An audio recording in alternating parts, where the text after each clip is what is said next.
The Neem Tree, created, directed, and presented by Reverend Dr. Dikki Jo Mullen. In this video, Dr. Mullen will talk about a tree that has been used for many years for healing and is similar to cannabis, but it is legal to use this particular substance for healing.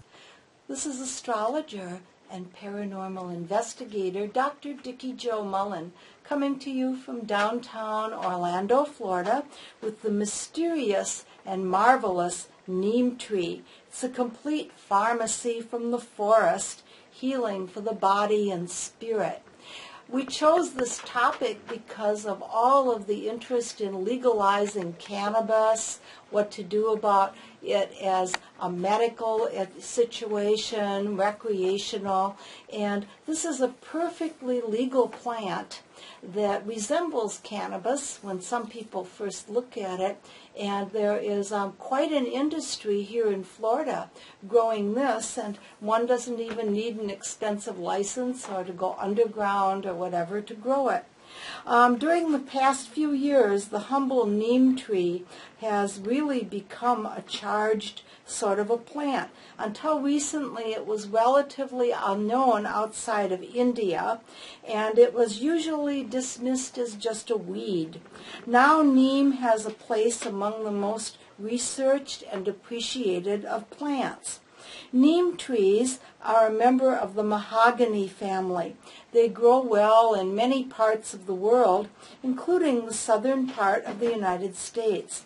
They're a staple in Ayurvedic medicine in India, and for over 2,000 years, all parts of the neem tree have been used: the leaves, bark, seeds, roots, and berries. Also the flowers. They're associated with miraculous properties, and they have a source of many different legends around them. Neem has numerous medical and culinary uses, and it's a strong spiritual center.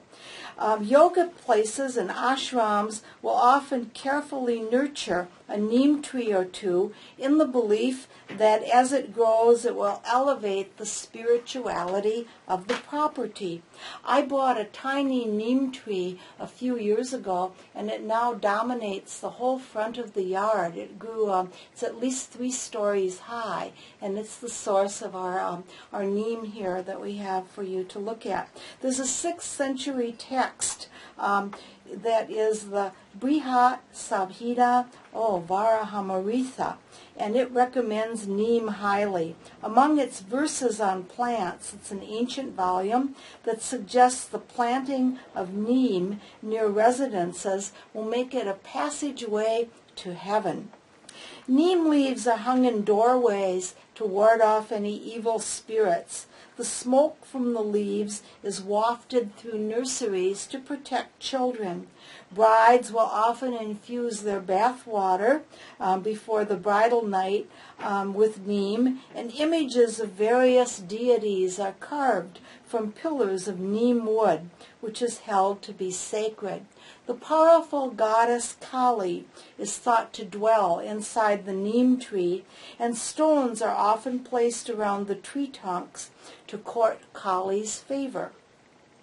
Other gods and goddesses have been linked to neem, and one of these is the fierce serpent mother, Mariamman. She carries a sword shaped like a neem leaf, and it's accompanied by a cobra.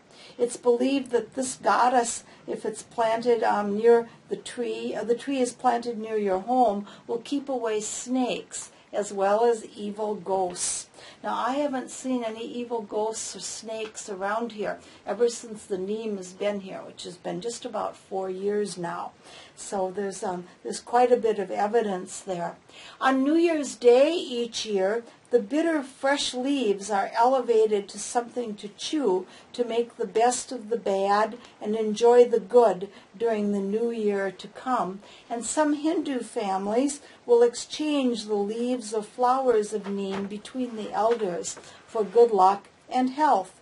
It's often used to season food as a culinary food herb, and it's thought to negate the negative effects of the changing seasons and any weather-related maladies. It especially helps protect us from the extreme heat. Pickled neem leaves are eaten with fish and tomatoes.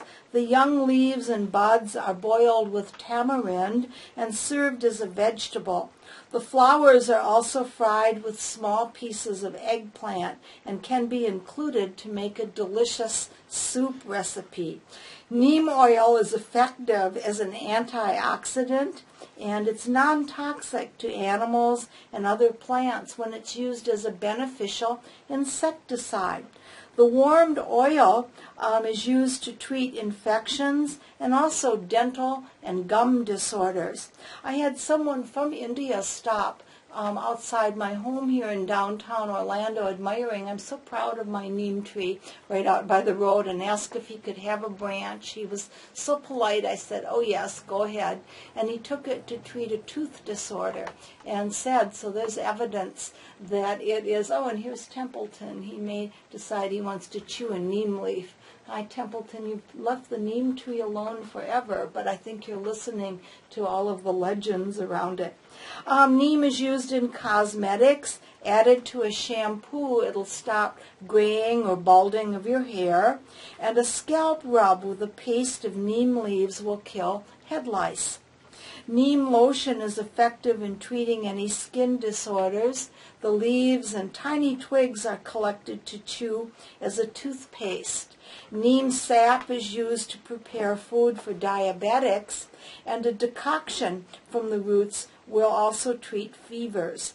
Those suffering from chicken pox and smallpox are said to find relief by lying on a pillow stuffed with neem leaves.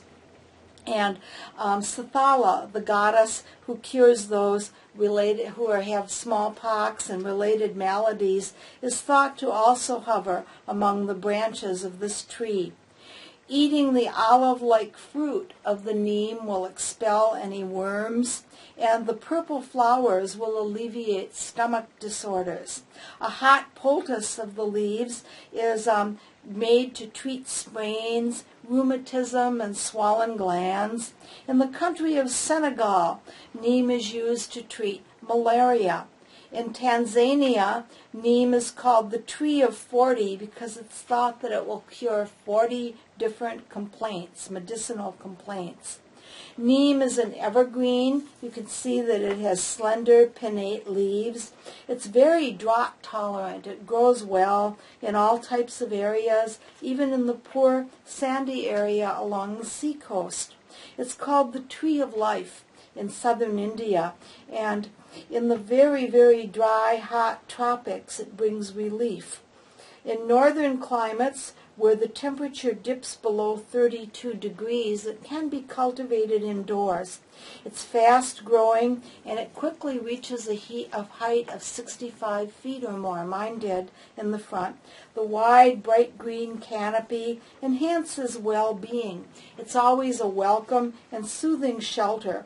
Truly magical. It offers so many different kinds of healing that one doesn't even need its more controversial cousin, cannabis. By the way, I'm voting no against legalizing cannabis because I think the neem tree is much better. But I kind of think it'll be mostly legalized for anyone who's interested in a prediction there.